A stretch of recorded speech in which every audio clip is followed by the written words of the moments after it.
이번 명절에 말이야. 아니다. 앞으로 명절엔 말이야.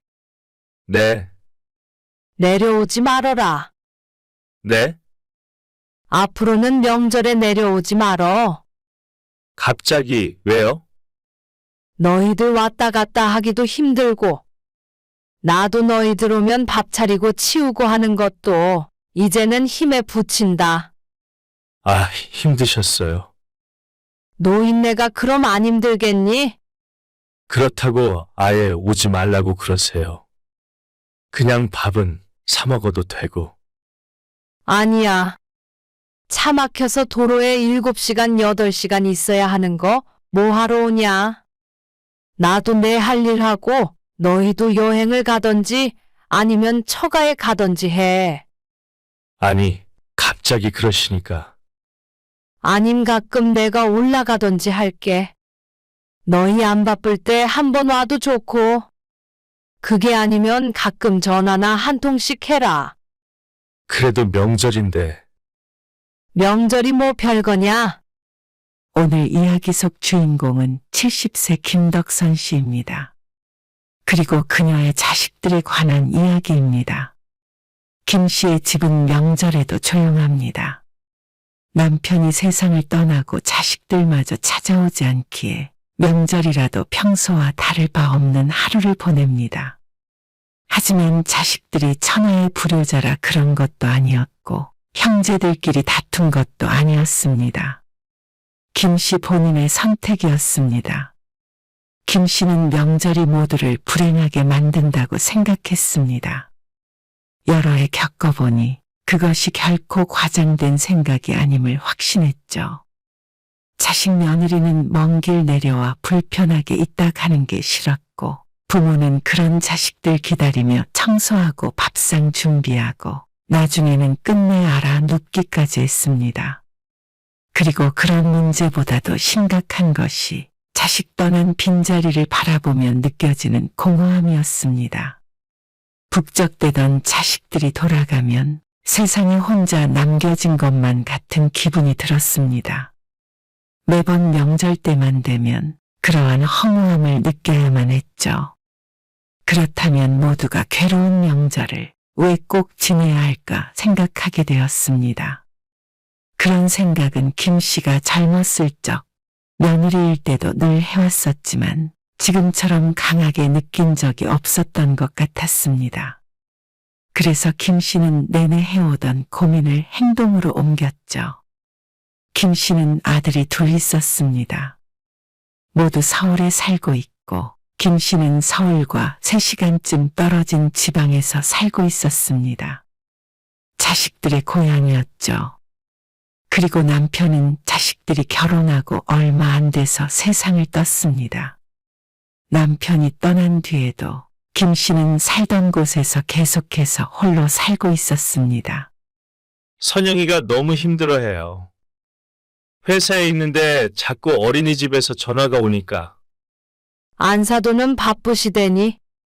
장모님도 일하고 계시니까. 아무래도 시간 빼기가 그렇죠. 아구고 어쩐다니.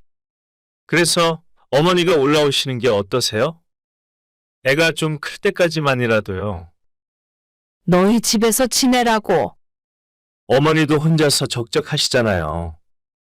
남편 떠난 지 얼마 되지 않은 때라 그런 마음도 들었습니다. 그리고 자주 보지 못하는 손주를 생각하면 아들의 제안이 반갑기까지 했습니다. 그래서 얼마 뒤에 집을 싸서 서울로 올라갔습니다. 그리고 손주를 돌봐주었고 그러다가 둘째 아들도 애를 낳는 바람에 1, 2년간 있을 계획이 늘어나 4년 정도를 서울에서 지내게 되었습니다. 그렇게 키워준 손주들이 총 넷이었죠. 둘씩 낳아 돌아가면서 봐주느라고 그때 제일 바쁘게 지냈던 것 같습니다. 생활비 조금씩 받으며 자식들을 도와줬는데 보람을 느끼기도 했습니다. 덕분에 다들 어린이집 잘 보내고 아이들도 어느 정도 커서 한숨 돌린다고 했으니 말이죠. 저희는 이제 안 도와주셔도 돼요. 어머니도 힘드시니까. 둘째 아들이 어느 날 힘겹게 얘기를 꺼냈습니다. 더 이상 도움이 필요 없다고 말이죠. 그냥 편하게 얘기하면 될 텐데 어찌나 말을 꺼내는 게 불편해 보이던지 보는 김 씨가 다 안쓰러울 정도였습니다. 알았어. 곧 짐 싸서 내려갈게. 서운하신 건 아니죠? 어머니 더 계시고 싶으면 계셔도 되고요. 전 그냥 어머니가 그 편이 더 편하실 것 같아서. 맞아. 나도 언제까지 여기 있을 수는 없지. 가끔씩 내려가서 집을 돌보긴 했지만 주택이고 밭도 딸려 있어서 아이들이 조금 큰 뒤로는 김 씨는 다시 집으로 내려왔습니다. 계속해서 아들네에 얹혀서 살 수도 없었고 김 씨도 자신이 집이 훨씬 편하고 좋았습니다. 어머니, 이번 어버이날에 못 내려가서 죄송해요. 아이고, 죄송하긴. 바쁜데 어떻게 내려와?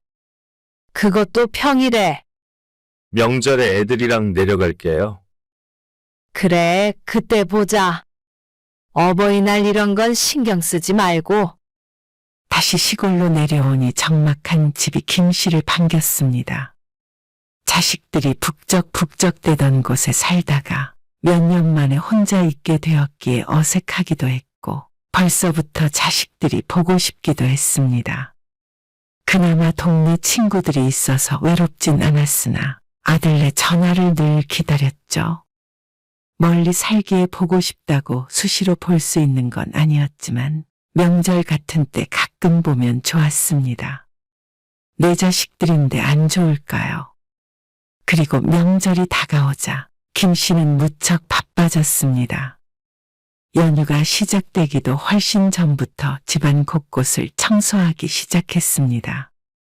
오래된 주택이기 때문에 청소를 잘해야 깔끔해 보였습니다.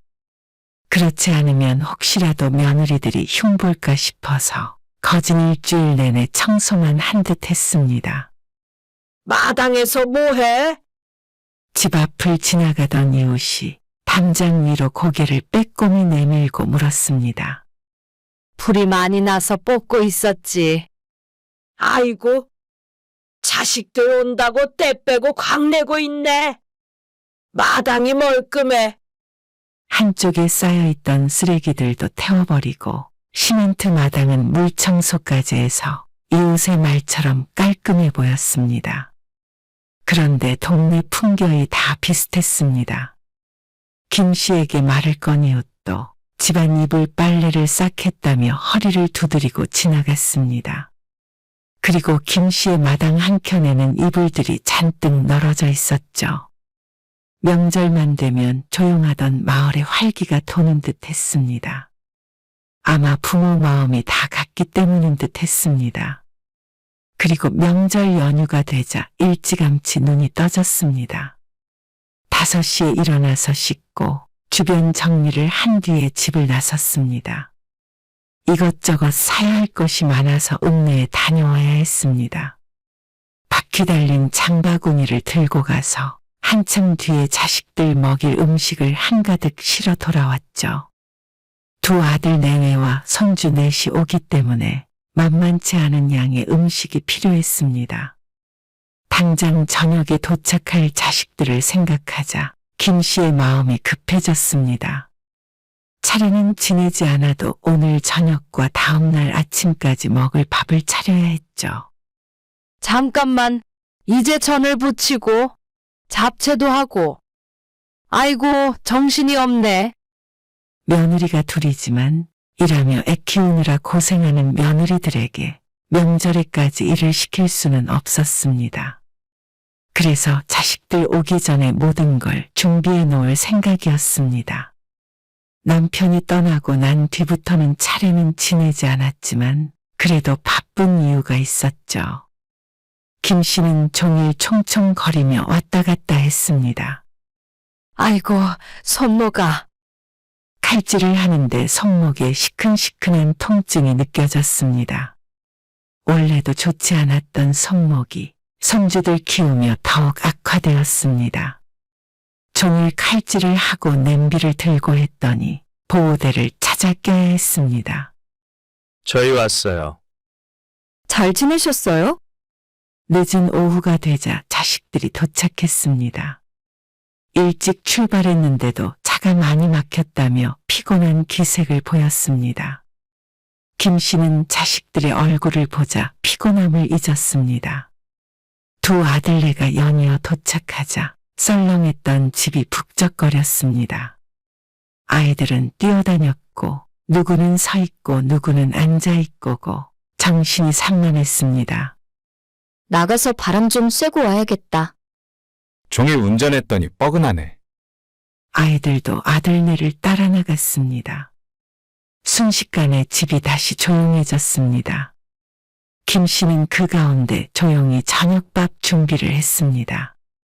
마당에서 아이들 웃음소리가 들리고 압력밥솥이 도는 소리가 나자 사람 사는 집 같은 느낌이 들었습니다. 이래서 말년의 노인들이 자식들과 함께 살기를 바라나 싶었습니다. 어머, 식사 준비를 벌써 하셨어요? 도와드리려고 했는데. 아니야. 오전에 진작에 다 준비해 놓은 거야. 이 많은 음식을 혼자서요? 천천히 했어. 아들네가 들어왔고 거실엔 밥상이 차려져 있었습니다. 잔치상이 따로 없었죠. 이 상을 차리기 위해 새벽부터 그렇게 부지런히 움직인 것이었습니다. 손목이 아직도 아프세요? 작은 아들이 보호대를 가리키며 물었습니다. 그냥 좀 시큰거려서. 그러자 아들이 고개를 끄덕이며 식사를 계속했습니다. 그리고 식사를 한 뒤에 정리를 하는데 큰 며느리가 말했습니다. 설거지 같이 할까요? 그러면 옆에서 상에 있는 거 좀 옮겨줘. 김 씨가 설거지를 도맡아 했고 옆에서 며느리들이 거들었습니다. 이리 줘. 마무리는 내가 할 테니까 앉아서 쉬어. 저 그럼 애들 좀 씻길게요. 그래, 애들은 잠잘 준비해야지. 뒷정리를 마친 뒤에 김 씨는 또다시 분주히 자식들의 이부자리를 봐줬습니다. 가만히 있어봐. 작은 방에 이불 깔아줄게. 오늘 낮에 걷어와서 햇빛 냄새가 나는 보송보송한 이불이었죠. 애들 지금 안 자요. 좀 놀다가 자게 하려고요. 먹고 놀다 보니 시간이 다소 늦었지만 다들 노느라 정신이 없었습니다. 어른은 어른끼리 아이들은 아이들끼리. 반면에 김 씨는 이제 지쳤습니다. 하루가 마치 48시간처럼 느껴졌습니다. 오후 9시쯤 된 시각이었지만 새벽이라도 된 듯한 기분이었죠. 어머니, 오징어 같은 거 있어요? 거실에 둘러앉아 맥주를 마시던 큰아들이 물었습니다. 그리고 그 소리에 소파에 기댄 채로 바닥에 쪼그려 앉아있던 김 씨가 화들짝 놀라 졸다 깼습니다. 어? 뭐라고? 어머니, 피곤하면 들어가 주무세요. 아니야, 뭐 달라 그랬어? 마른 안주 같은 거 있어요? 잠깐만 기다려라. 김 씨는 몸을 일으켜 부엌으로 들어가 간단히 안주할 것들을 챙겨 나왔습니다. 너희는 언제 자려고 그래? 아직 10시도 안 됐는데 벌써 자요? 하긴 자식들에게는 지금이 한창 때일 듯 했습니다. 아들 며느리도 모두 바쁘니 같은 서울에 살지만 이렇게 함께 모일 일이 많지 않을 것이었습니다. 그럼 더 놀다 자. 나는 먼저 들어갈 테니까. 김 씨는 10시 반까지 눈을 부릅뜨고 버티다 못해 항복 선언을 했습니다. 그때까지 손주들도 여전히 말똥말똥했죠. 김 씨는 방으로 들어가 누웠습니다. 졸던 사람은 어디 갔는지 얼른 잠에 빠지지 않았습니다. 몸은 어서 자라고 아우성인데 정신만은 어쩐지 너무 또렷했습니다. 바깥이 시끄러운 탓도 있는 것 같았습니다. 오래된 주택은 방음이 전혀 되지 않아 귀를 기울이면 거실에 말소리조차 들렸는데 그게 수면을 방해했습니다. 한참을 뒤척거리다 잠에 들려고 했을 때 어쩐지 작은 아들의 목소리가 너무나 명확하게 들렸습니다. 아무튼 명절에 한 번 오면 돈 무지하게 깨지네. 그러니까요. 양가에 용돈 드리고 선물 사고 하면 금방 수십이고 기름값 세다가 아휴. 내일 또 차 막히는데 올라갈 생각하면 눈앞이 깜깜해. 맞아. 너는 그래도 서울 가는 길이잖아. 그래서 자기는 우리 집 가기 싫다고. 아니, 그런 말은 아니고. 이렇게 전국적으로 이동하는 명절은 좀 없앴으면 좋겠네. 1년에 2번밖에 안 되는데? 그 2번이 참 피곤하긴 하다. 지긋지긋해. 아들 며느리들의 푸념하는 목소리가 들렸습니다. 자식들이 명절에 내려오는 것이 마냥 좋을 수만은 없었습니다. 이해는 갔지만 서운한 마음은 들었습니다. 손꼽아 기다리길 바라진 않았지만 명절이 지긋지긋하다는 말에는 어쩐지 자식들이 부모인 자신을 지긋지긋해 하는 것 같았습니다. 물론 그런 뜻은 아니겠지만 김 씨의 가슴이 술렁거렸습니다.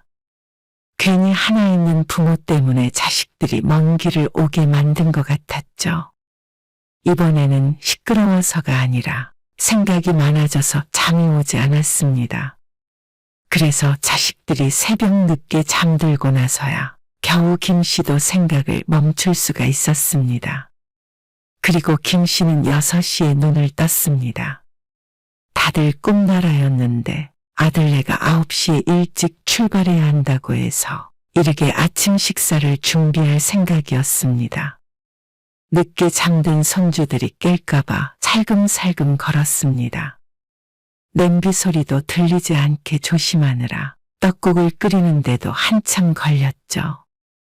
7시 반이 돼서 자식들을 깨워 밥을 먹였습니다.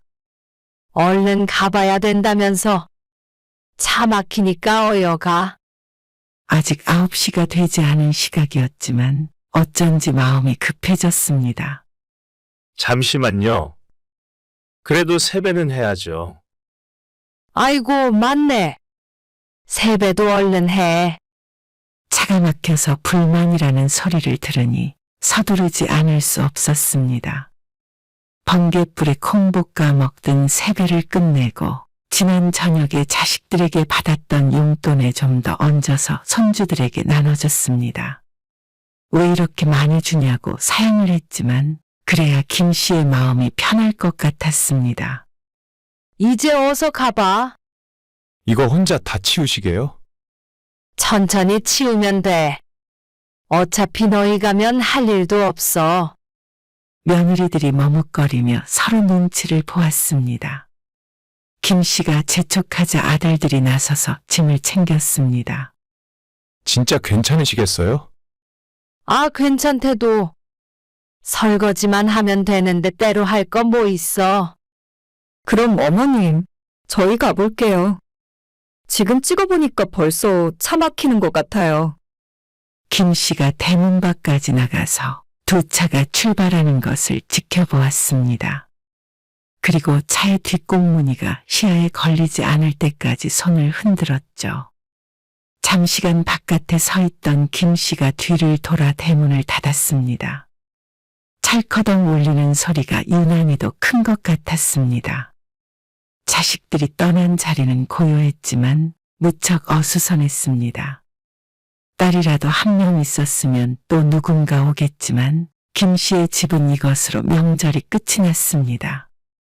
빈 그릇들을 치우면서 김 씨의 마음엔 2가지 감정이 떠올랐습니다.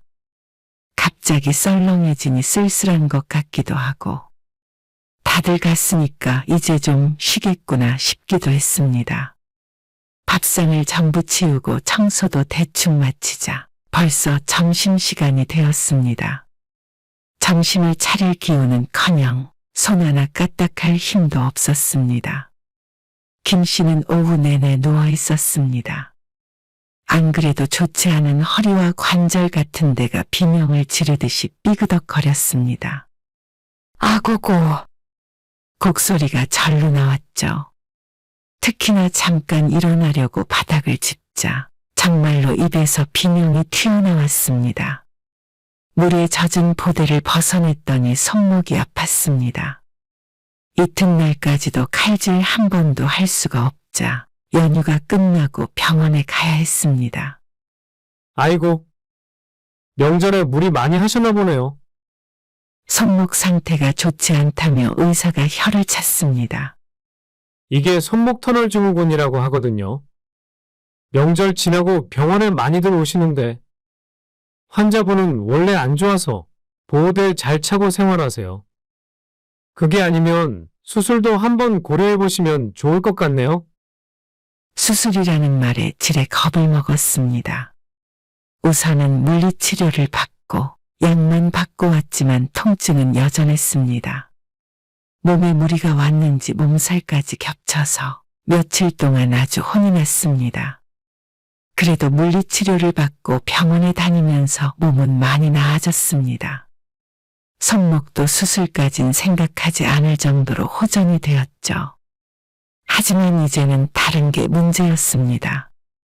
김 씨는 TV를 보다 말고 멍하니 생각에 잠겼습니다. 딱히 무슨 생각을 한 건 아니었고 요즘 들어 때때로 그랬습니다. 한 군데만 멍하니 바라보는 걸 스스로 깨달을 때면 고개를 흔들곤 정신을 차렸는데 주기가 점점 짧아지는 것 같았죠. 어쩔 때는 끓이던 국이 졸아서 다 탈 때까지 그러고 있던 적도 있었습니다. 가만 생각해보면 그렇게 멍하게 있을 때는 자식 생각을 했던 것 같았습니다. 명절에 저기서 애들이 이랬지 저랬지 하며 말이죠. 이것도 명절이 지난 후유증인가 싶었습니다. 손목의 통증처럼 말이죠. 김 씨에겐 그런 공허함과 우울함이 있었습니다. 본래 떠난 사람은 몰라도 남겨진 사람은 더 진하게 느껴지는 감정이었습니다. 하지만 1주가 지나도 2주가 지나도 나아질 기미가 보이지 않았습니다. 나중에는 머리도 아파왔고 소화도 잘 안 되는 것 같은 기분이 들었습니다. 그냥 기분 문제가 아니라 큰 병이라도 걸린 것이 아닐까 생각이 들 정도였습니다. 그거? 나도 그래. 오랜만에 마을회관에 가서 털어놓자 너도 나도 공감을 했습니다. 이게 무슨 전염병이라도 되나 싶어서 어리둥절해 있는데 이웃이 말했습니다. 명절 우울인가 뭔가 그렇대. 역시나 명절 후유증이 맞는 모양이었습니다. 마음이 허전하고 그렇지? 자꾸 한숨 나고. 자식들 왔다 가면 다 그래. 자기는 몇 년 자식들이랑 살다 왔으니까 많이 못 느낀 거지. 나는 변비도 생겼어. 그거랑 무슨 상관이야? 아, 그렇다니까. 막잠을 많이 자도 계속 피곤하고. 그런데 설명하는 증상이 꼭 김 씨의 이야기를 하고 있는 것 같습니다. 나는 안 그런데. 아, 하나 있는 자식 이민 갔으니까 그렇지. 명절에 아무도 안 왔으니까 간 다음에 허전한 것도 모르는 거 아니야. 자식이 해외에 살아서 명절에 아무도 안 왔다던 이웃은 멀쩡했습니다. 아이고, 아무튼 요즘 마음이 싱숭생숭해. 젊었을 적에는 내가 왜 시댁에 가야 하나 그 생각만 했는데 나이 들고 나니까 노인네들도 참 그랬겠구나 싶어. 그 말에 김 씨도 고개를 주걱거렸습니다.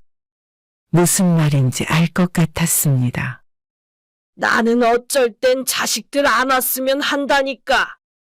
왔다 가면 마음만 술렁거리고 온다고 부모를 반기기나 하나?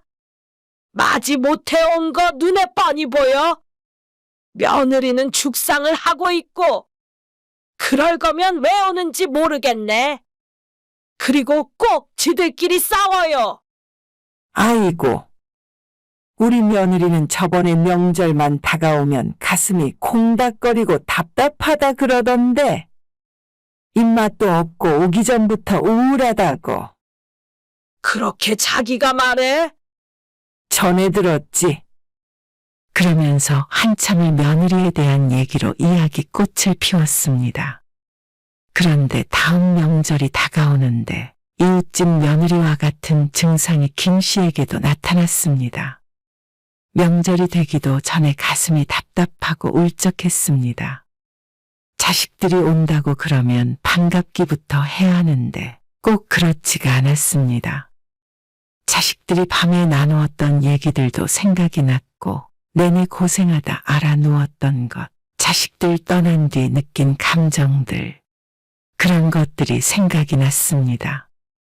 그걸 이번에 또 겪어야 된다고 생각하니 벌써부터 소화가 안 되는 듯 했죠. 아무리 그래도 시간은 가고 명절은 다가왔습니다. 명절을 일주일 앞두고 김 씨는 농에서 이불을 꺼내 빨았습니다. 세탁기가 하루 종일 돌아갔습니다. 그리고 그걸 들고 왔다 갔다 하며 마당에 널었는데 한숨이 나왔습니다.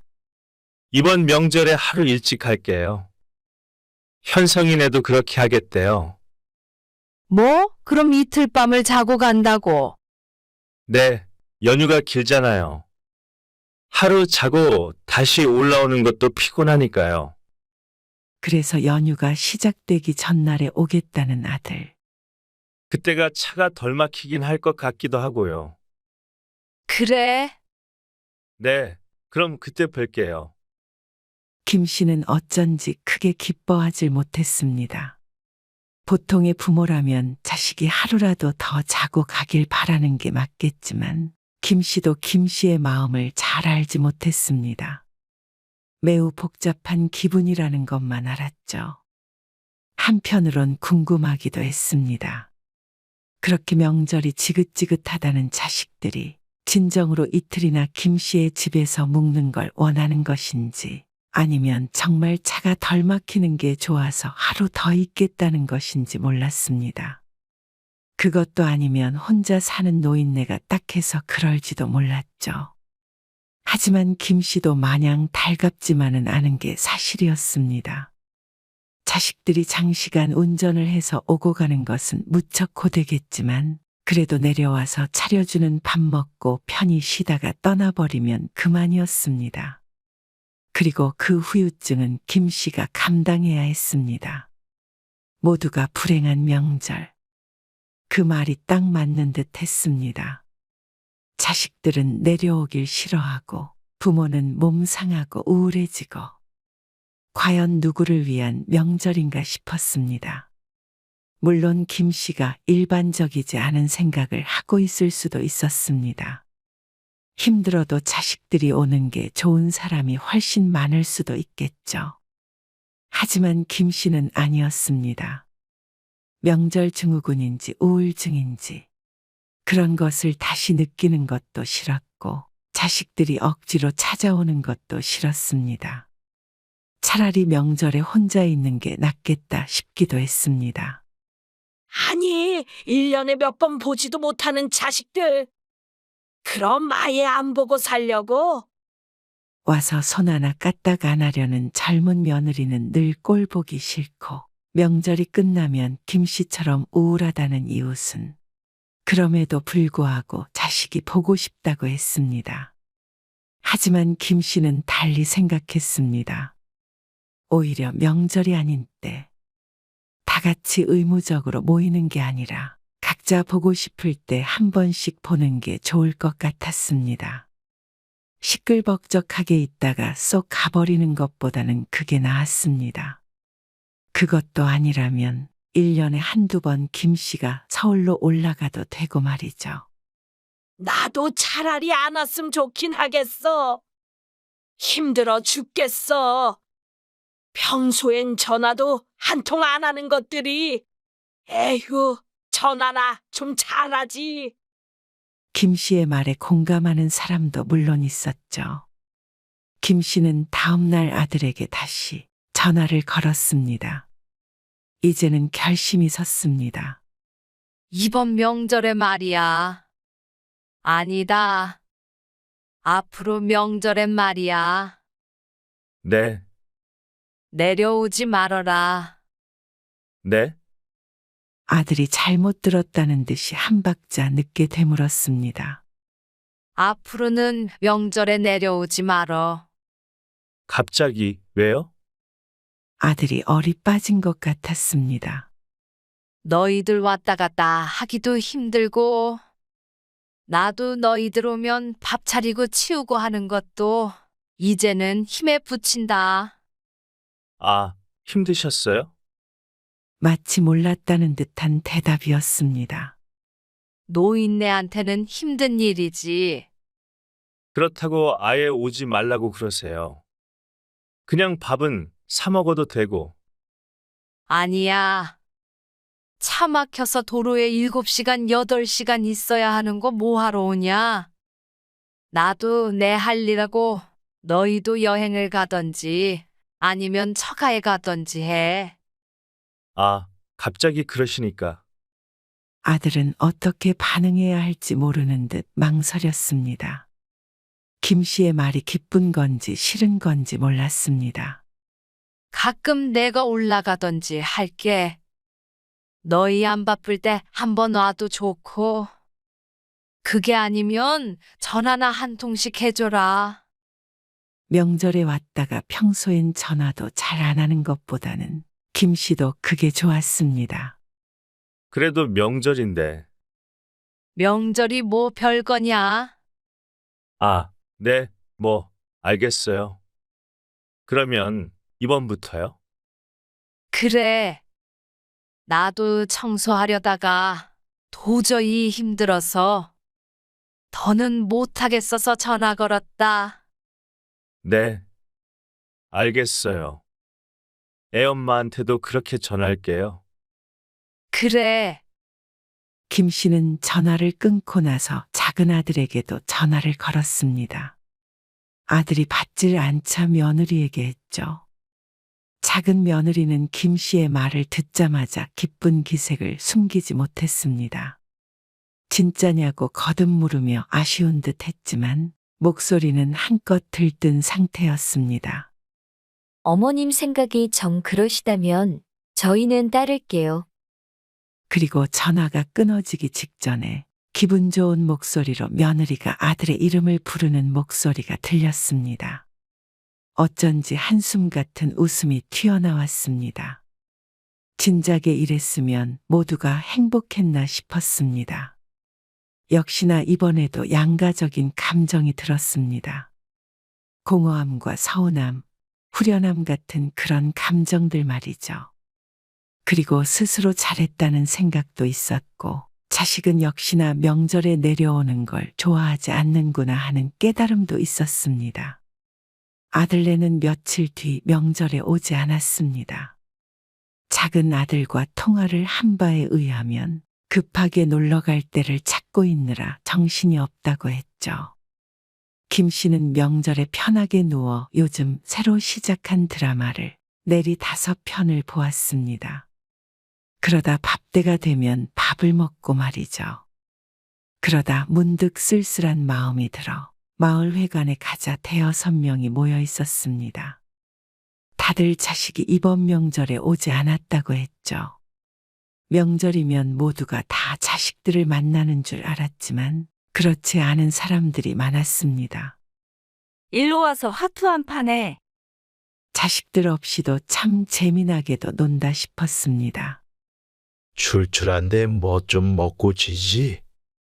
그러면서 몇몇이서 집에 들러 전이며 잡채며 명절 음식들을 가지고 왔습니다. 그래도 명절인데 분위기 좀 내려고 집사람이 했는데 같이 드쇼. 그리고 한바탕 웃고 떠드니 벌써 해가 져 있었습니다. 명절이 이렇게 쉽게 지나가는가 보다 생각했습니다. 손목이 아플 일도, 지쳐서 소파에 기대 졸고 있을 일도, 우울할 일도 없었습니다. 여느 때보다 좀 더 신나는 하루일 뿐이었습니다. 김 씨는 집에 돌아와 마지막으로 조용히 드라마 하나를 더 보다가 스르르 잠들었습니다.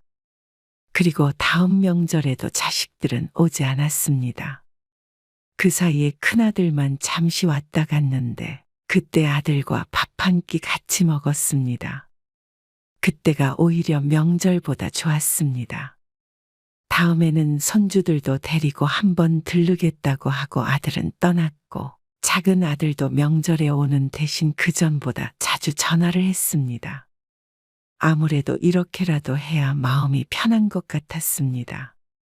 김 씨는 그게 오히려 좋았습니다.